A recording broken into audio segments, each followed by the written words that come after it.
আসসালামু আলাইকুম ভাই ও বোনেরা, সবাই কেমন আছেন? আলহামদুলিল্লাহ সবাই ভালো আছেন। আমি আজকে একটা ব্লাউজের ফুল ভিডিও দিব। আমার ব্লাউজটা লম্বা আছে বা ঝুল আছে 15 ইঞ্চি, মানে আমি এখান থেকে নিয়ে 15.5 ইঞ্চিতে একটা মার্ক করব। যেহেতু নিচে পার করা আছে, পাড়ের থেকে 1 ইঞ্চি বাদ দিব, 1 ইঞ্চি বেশি নিব, পার পর্যন্ত আমার টিকবে। গলা নিব 2.5 ইঞ্চি, আর গলার ডিপ দিব আমি 7 ইঞ্চি। এগুলো সব আপনার মিলাই দেবো দাগগুলা। আমার ব্লাউজের বডি আছে 38, 4 9 36 37 38, 9.5 নেব। 9.5 একটা মার্ক করলাম।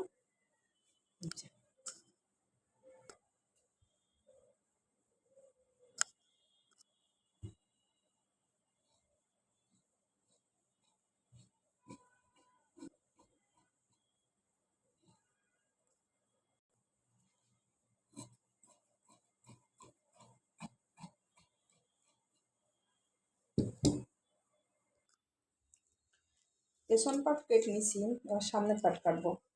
সামনের পার্ট পেছন পার্টের থেকে দুনো সাইডে, মানে সাইডেও 1 ইঞ্চি বেশি হবে, আপনার মানে নিচেও ঝুলেও 1 ইঞ্চি বেশি হবে। পেছন পার্টের গলা একটু কম দেবো, পেছন পার্ট আসবে 5 ইঞ্চি দেবো গলা, এই সামনের পার্টের গলা একটু কম দেবো, 5 ইঞ্চি দেবো। 5 ইঞ্চি মার্ক করলাম। আর যা আছে সব এভাবে কেটে নেব।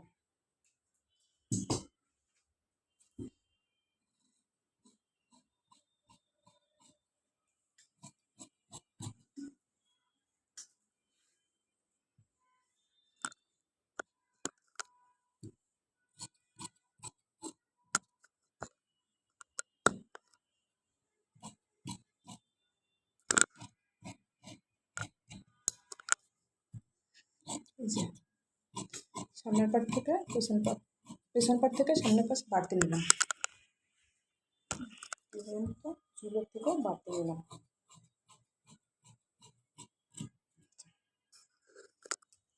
উপর থেকে ধরে শেপে টিকেন বা শেপ দেবো 9 ইঞ্চি বা 9.5 ইঞ্চি। 9 ইঞ্চি দিয়ে মার্ক করলাম, করে 4 সাইডে মার্ক করে নিলাম। এই যে টিকেনের বৃত্তটা হচ্ছে এইটা, এখান থেকে ধরে আমি 4 সাইডে 2 ইঞ্চি করে নেব, তাহলে ব্লাউজটা সুন্দর আসবে, ফিটিং হবে সুন্দর। এই যে 2 ইঞ্চি করে মার্ক করে নেব।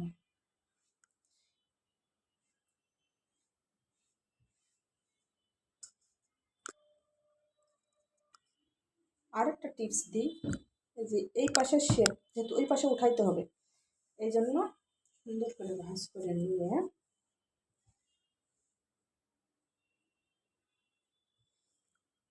একটু উপরে চাপ দিলে শেপগুলো সব উঠে যাবে। এই যে দুই সাইডে সমান সুন্দর শেপ হয়েছে।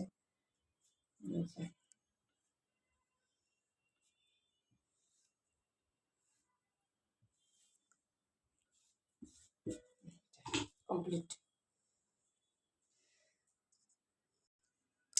এবার হাতা কাটিং দেখাবো। যেহেতু এই পার্টটুকু আছে 2 হাতায় পড়বে, তাই আমি এই পার্টটুকু আলাদা করে কেটে রাখবো। আমার হাতার ঝুল আছে 11 ইঞ্চি, এখানে আমি নিব 11.5, 12 ইঞ্চি নেব, এখান থেকেও 12 ইঞ্চি নেব, নিয়ে দাগ দিয়ে দেবো।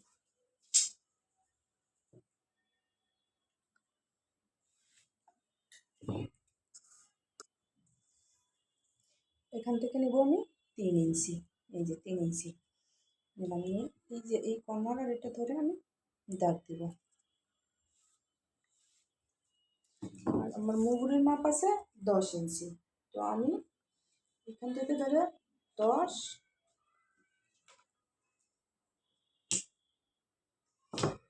যেহেতু বডির পার্টের বগল শেপ আছে আমার 9.5, এই যে 9.5 দাঁড়াবে শেপ দেব, দুইটা যোগ করে দেব।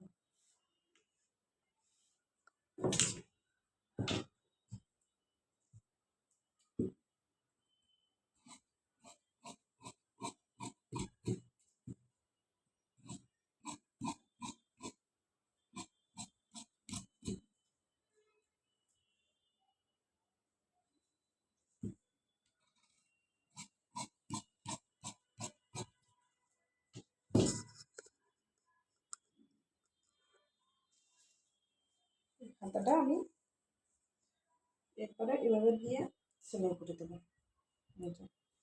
যতটুকু লাগবে।